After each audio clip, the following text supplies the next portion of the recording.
Yes, hello, Mr. Hopwood. It's Mr. Hussain here. Hiya. Hiya. We spoke last week. I said I will call you back on Monday, but it was a bank holiday. Do you have any further information for me? Yes, yeah. As I understand, I think a letter was sent out to you, giving you some contacts, and you asked to What date was the letter? send something in writing to those contacts. Yeah, when was the letter? Can you just bear with me a second? I'll just find it for you.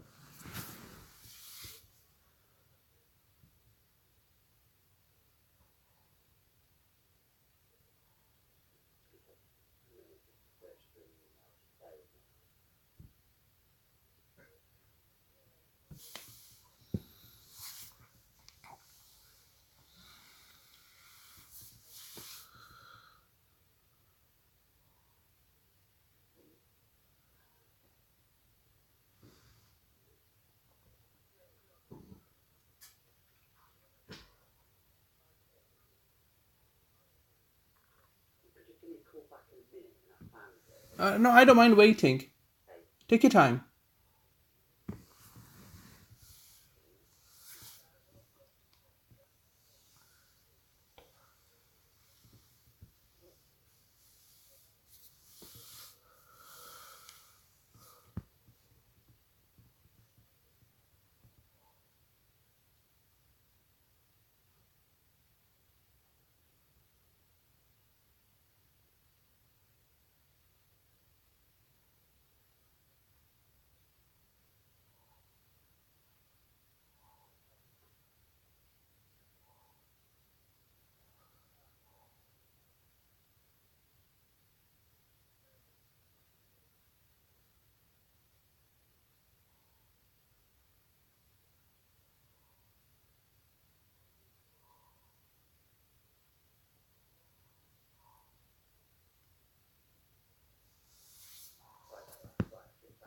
Okay, all right. Yeah, what date is it? It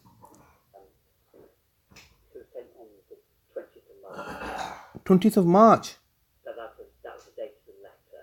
Oh, okay. 20th of March this year. Yeah, 20th of March 2019. It might take a few days to reach you, perhaps. Okay, all right. But this issue was live when we last spoke back in September. Which issue, sorry? This issue of me trying to make contact, I believe the last time we had a conversation was in September, and then subsequently, obviously, I've been having other issues to deal with. But anyway, go ahead. This letter was sent on the 20th of March, yes, and is it to do with some sort of vexatious conduct? Yes, that's the one. Yeah. Okay, all right, but that does not. That was to do with the, as you can appreciate, that is of the vexatious conduct in line with the policy of the complaints procedures. Yes. Okay, all right. So I've not lodged a complaint regarding this matter, and that was particularly to do with my ongoing complaints regarding various other matters. And it does not. And if you read that letter, it does not give me any indication of whom I should be dealing with in relation to any financial audit matters. Right. Right. Okay. So you want to raise a separate query about it? No, it's not a separate query, sir. I'm slightly confused. I believe that letter is basically just a means to stonewall me or my contact.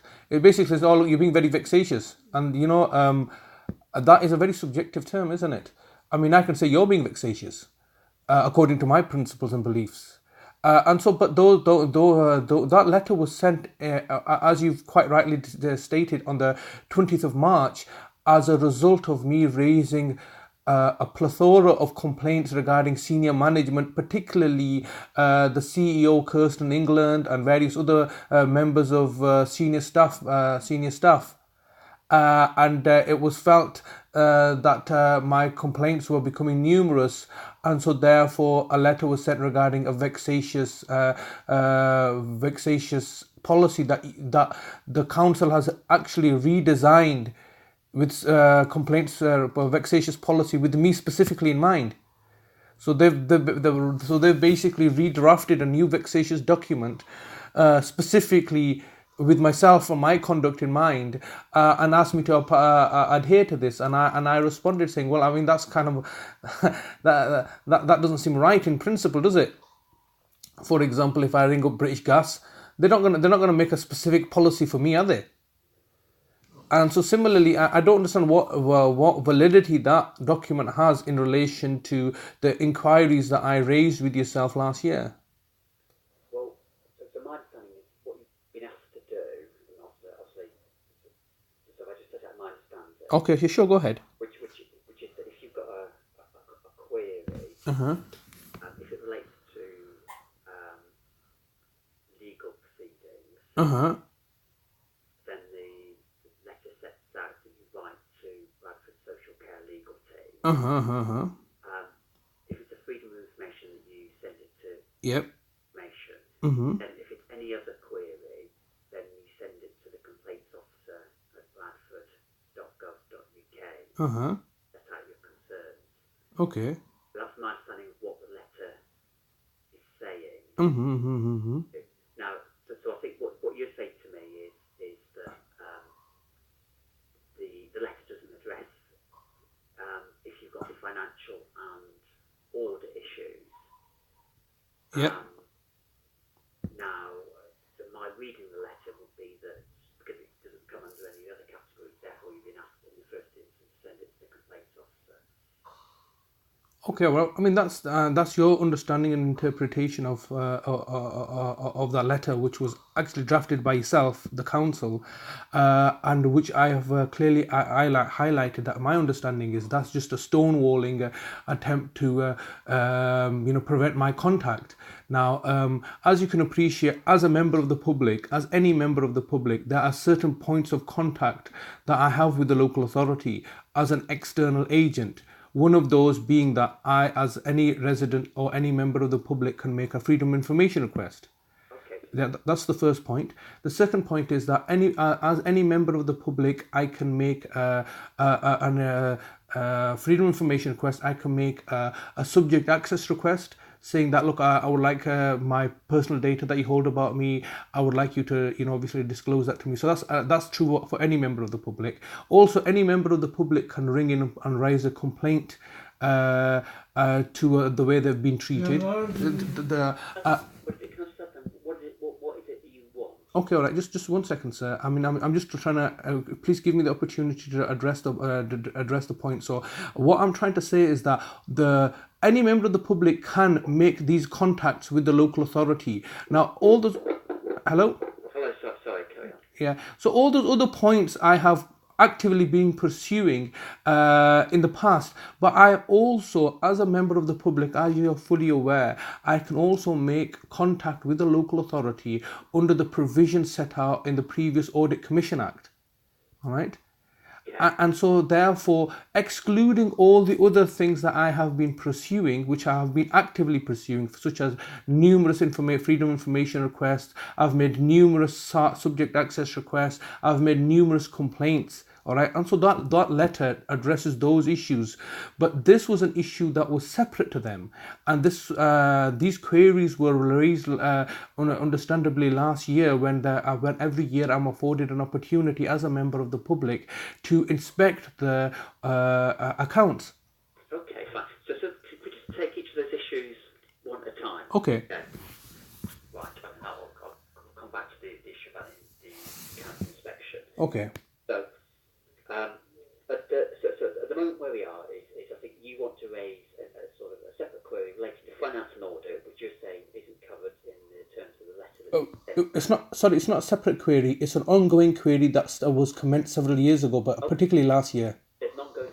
Yeah, you've got an ongoing issue related to financial and audit, which from your point of view isn't covered in the letter that's been sent out.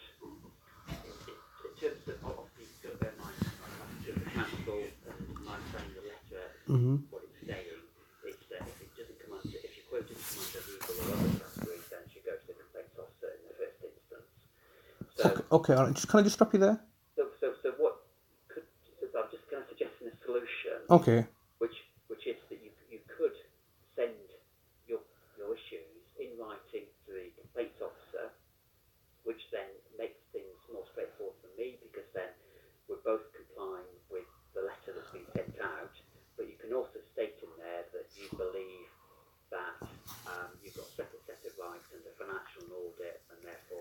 Okay. It should be passed on to the finance section, and then that enables you to raise that query, doesn't it? No, yeah, I mean, I appreciate what solution you're putting forward, but the problem I'm having with the solution that you're putting forward, first of all, this, it comes back to the basis of that document on the 20th of March. That document until the 20th of March is regarding, particularly, it's designed for vexatious complainants. I'm just trying to kind of move things forward. Yeah, I understand, but the solution that you're putting forward is impractical, and it's not. There are certain problems and caveats with that solution. So, Carry on, just let me. So, haven't listened to you for a while. So, if you just let me. all right, go on.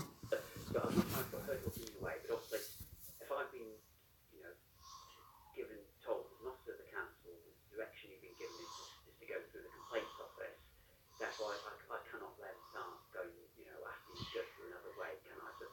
So it's a simple matter. You can send an email to them in the first case, and if you then feel that needs to be forwarded on as an ongoing issue under a separate set of issues to somebody else, But asking that complaint. I understand, but I've already addressed the letter of the 20th. I've sent my response, and I've not received a reply to that. So I believe that document is simply a hurdle, and it would never ever be the circumstances where a vexatious policy for complainants would be applicable to any other department. I mean, other than the complaints department, you simply can't say, for example, that your conduct and behaviour is vexatious where you send so many written freedom of information requests. That is simply not possible, is it? I mean, you can be classed as a vexatious complainant, which obviously the local authority have chosen to do so now, considering the number of complaints I've lodged with the complaints manager. So in order to alleviate me raising more complaints or stonewalling my attempts to raise complaints with the complaints manager, a complaints document, a vexatious complainant document has been raised, and that's the document that you reference. But that document does not bar me from any other contact or any other kind of behaviour, or sorry, not behaviour, but any other kind of contact with the local authority, such as yourselves. I don't understand how it could be the circumstance where any other member of the public would be, if they were to make a request to yourself under the Audit Commission Act, where they would be classed as vexatious, because that simply is not an arena where somebody can be classed as vexatious. It can be the case where somebody can be classed as vexatious, making numerous complaints, which is the process that they followed. But I'm struggling to understand how any member of the public could be held under a vexatious complainant procedures when I'm trying to contact you on a different matter. This is your point, and now I'm trying to move things forward. But the actual substantive issue is you want to raise some financial and audit queries, aren't you? Well, yes, the substantive issue is that I have a certain right under law, which you recognise. Yes, so we just try and move things on a bit. So I'd like to get on to that. Okay, all right. Let's move on. And you said there's a person that I need to be speaking to. So are you saying that I need to be speaking to Irina Arcus? What the letter says, just one say. Send an email. But I don't want us to write things down because that's proving to be ineffective. I mean, I want to speak to somebody. That's what you've been. Well, I'm offering you 3 sets of solutions now. Okay. Does any of those solutions include me speaking to somebody? Because I believe that you're asking me to write things down, and that's a delaying tactic, and nobody responds to me, and I should not be discriminated against by forcing me to write things down. I should be treated like every other member of the public, and some people can't write things down.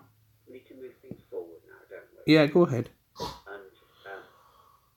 so what I'm suggesting is you send an email to that complaints address.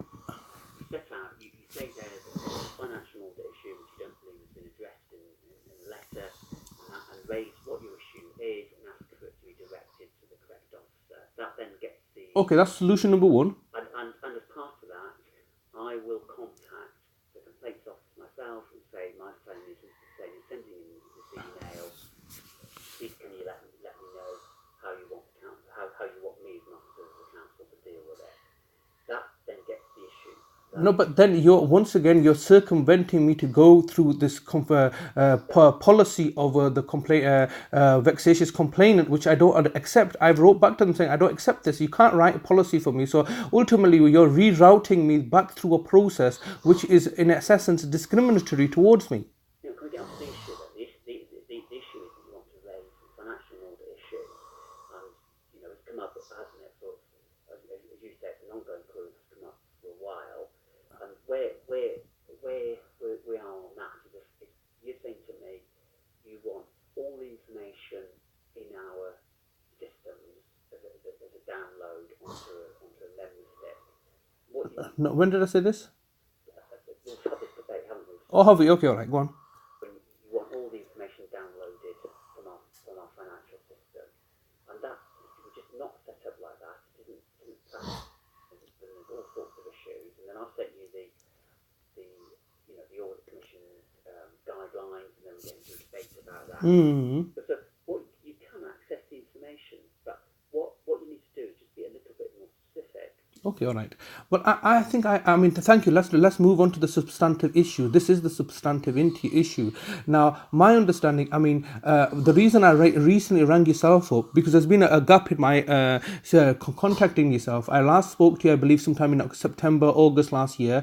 There have been various ongoing issues with my personal circumstances that have meant that I've not been in contact. The reason I've contacted yourself is because recently, just now, is because I've learnt that the financial director Andrew Cookham is no longer with yourself, and has and you're looking to and there's an interim financial director, and all I asked for was for the name of the interim financial director. Are you in a position to tell me that today? Yeah, but you've got. I will give you that, but. Okay, all right. So you'll give me that. All right. So moving forward, obviously, in the previous instance, I've been dealing with Stuart McKinnon Evans, who was the financial director at the time, and my queries are very, very simple, and all I'm asking to do is stick to the letter of the law which the Audit Commission has drafted. Now, you're saying to me that the fact that I want everything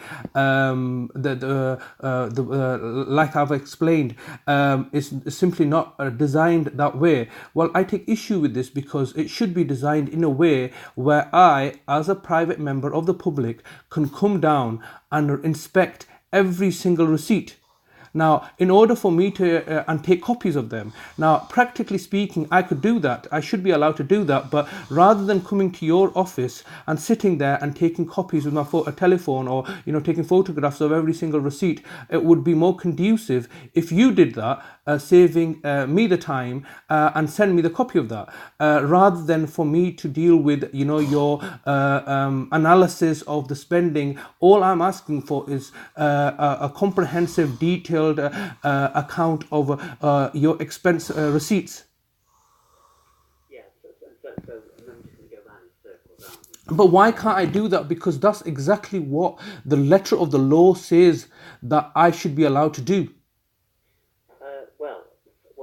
Firstly, that law was written 20, 30 years ago. No, it was written in 1998. It was the Audit Commission Act, which was then revoked, and then I believe the Audit Commission Act in 1998 it was written, and then it was subsequently it's been revoked by Eric Pickles, a former Bradford councillor, and then subsequently there's been a new amendment or a new law. You're going to forgive me, I can't remember exactly what law it is. I think it's audit. Terminology has been around for years and years and years. Pardon? And its copy terminology has been around for years and years and years. Okay. It isn't updated for the fact that we do everything on computers. Well, if you're doing things on computers, it actually makes things a lot more simpler in order for me to inspect them. Now, what's the new? You are aware that the Audit Commission Act 1998 has been revoked, yes? We're not. We're on 2015, aren't we now? Oh yeah. So Audit Commission Act 2015 is the new one, isn't it? That's right. And in there, are there not provisions for exactly the same wording that I have a right to inspect and take copies of all receipts and contracts? It does, but you know as well as I do that there's also exceptions to to that as well. Yes, the exceptions are where you have an opportunity to redact personal information, which I accept.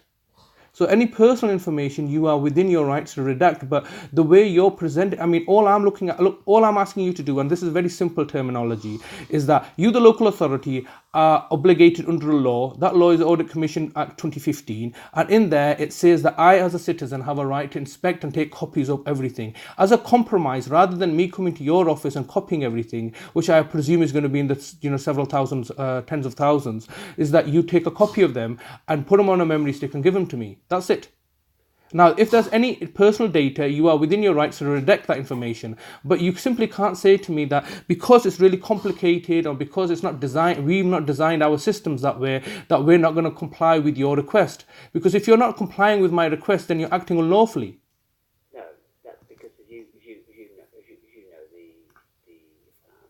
the legalities of it don't give you the right to everything. There are exceptions to it. What are they? Yeah, well, taking into consideration the exceptions, the general principle is this: is the principle of the Audit Commission Act not this, that the money that you have as a council is raised either through the government or particularly through benefit rates and through business rates and the council tax. Therefore, ultimately, the money that's coming belongs to the public, and therefore the principle behind it is that if you are custodians and trustees of public funds, then quite rightly, any member of the public has a right to inspect them. That is the principle behind it. So therefore, Well, actually, obviously, and I've tried to kind of set it out to you in the correspondence with you, which is that there's all sorts of different pots of money that we have as a council. There's all sorts of different types of income and expenditure that we have. And so I don't think you're clear what it is you're asking us for. I'm very clear. No, you're not, because our accounts comprise all sorts of, so for instance, they comprise all the council tax income that we raise, all the business rates income that we raise. Any information that we give on that necessarily involves who we're raising council tax from or who we're raising business rates from. There's different parts. There's different parts of accounts. Some of our accounts. Okay, all right. Those are income. Those are revenues and income. Some parts of our accounts are showing what our actual assets and liabilities are at a point in time. Yes. So what you're doing is asking for everything, whereas it may be, all you're asking for is about the income and expenditure during the year. And I've tried to sort of explain to you that there's lots of different elements to the accounts, and all you've asked for and kept to the same line is you want everything, and I don't think you necessarily fully appreciate what everything covers. Okay, no, but everything should cover everything, and does not the wording of the law state that I'm entitled to everything? First of all, am I entitled to everything? It comes about my entitlement. Am I entitled to everything? No, you're not. You're not entitled to see everybody's business rate bills across. No, that's not what I've asked for. Nor the council, but it is. No. I think there's a misunderstanding here. I think what the law says is that I'm entitled to see, rather than focusing on the income. I mean, I don't mind if you accumulate that. I understand the Data Protection Act, and I understand that I'm not going to be given people's names and addresses, and that's not something I've asked for. But particularly your expenses, clearly I'm entitled to everything that you expend money on. So, for example, any kind of receipts that you generate for buying a computer equipment, I should be able to have a copy of that. You're talking at me now, rather than... Sorry, I apologise. So what you're actually asking for now, in terms of what you just said then, is actually what I probably offered you a year ago. So I offered to give you a download of the transactions in our system that were making up the income and expenditure accounts, which is effectively, I think, what you said. No, that's not what I'm asking for. What I said was I wasn't going to give you a download of all the NDR bills, all the council tax bills that we've raised. But not the council tax bills. But I can't make this more clear. I don't want your for example, when I go to buy something, I get a receipt. I want a copy of the receipt rather than my own taking that information and putting it into an Excel file. What you're presenting me with is an Excel file. What I'm asking for is a raw data, i.e. a copy of that receipt. So a copy of all invoices. Let's bring this to a close now, because so just to kind of sort of... Am I going to be able to get what it says by law or not? Just sort of set out where we are, okay? All right. If you look back at what I actually offered to give you a year ago, All right. and what I'm trying to explain to you when you ask for everything, I'm trying to set out that within the accounts there's lots of different elements to it, and I don't think you're aware of exactly what it is you're asking for when you ask for everything, and so I'm trying to kind of set out to you exactly. There's lots of different elements in the accounts. I'm certainly more than entitled not to give you access to some of it. Okay, well that's fair enough. You can exclude them then. If you look back at what I offered to give you, and then consider whether that was reasonable, which was a year ago. Mm. In terms of moving things forward, in order to help me, in order to progress your query, Yes. follow through what that letter has said. So you need to send that through to that email address, to the complaints unit. But I don't want to write things down because I've explained to you they're not responding to my emails. I've said there are presently about 4 or 5 complaints that are well overdue that are still not being addressed. So I've wrote everything down. I'm very able to write things down. I've already said to you that I said to you I will, if you send off that email, I will follow it up and send an email to you. Okay. But look, we can do that. But ultimately, it comes down to the fact that even if I send that email, you're not still going to satisfy my queries because I'm asking for everything. And you're saying, well, there are certain things we're going to exclude. And I'm saying, I'm quite happy for you to exclude them. But I would like you to stick to the letter of the law, which says that I can have a copy of all contracts. Now, if it says that I can have a copy of all contracts, why can't I have a copy of all contracts? And all documents? Well, because there's exclusions, aren't there? Yeah, but you can put those exclusions in place. You can't simply say because there's exclusions, we're not going to give you anything. All I'm asking for is documents rather than transactional data. I'm asking for physical documents, copies of physical documents, redacted if need be, to comply with the Data Protection Act.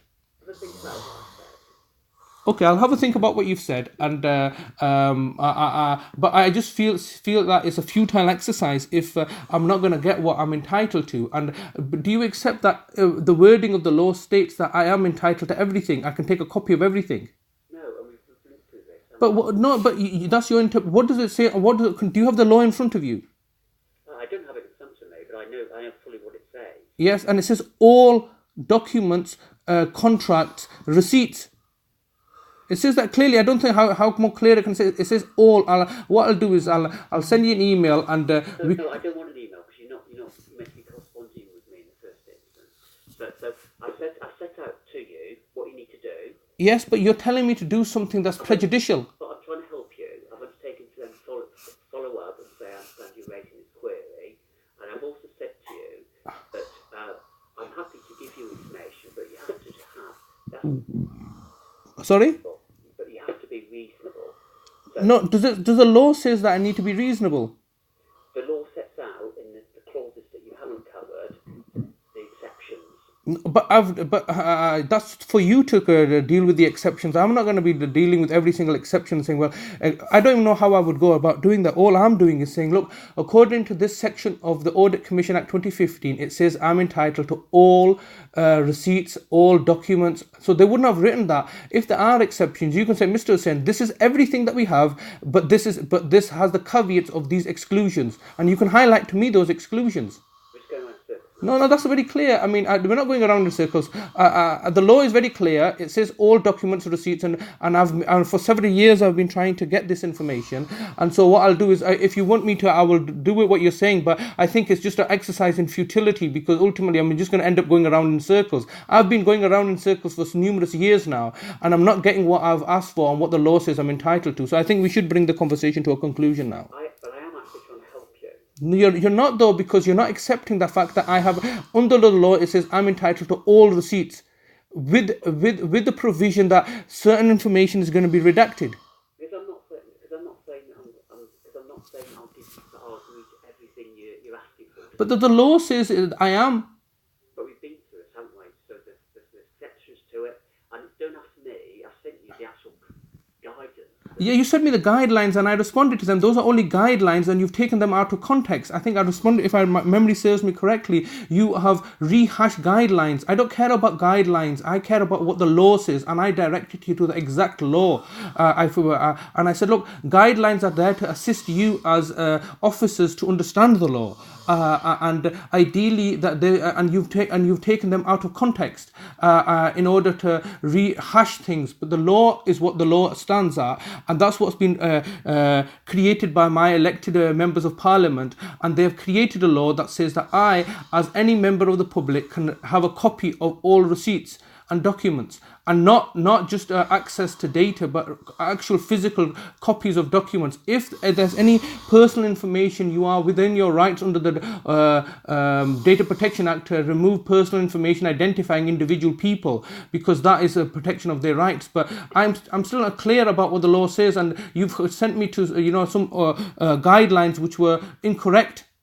Because all you need to do is slightly curtail what it is you're asking for and be slightly reasonable. No, I'm not going to be sorry, I don't need to be reasonable. Well, that's your choice. No, but why are you asking me to? Does the law say I need to be reasonable? We've had this debate now, haven't we? This has been going on for some time.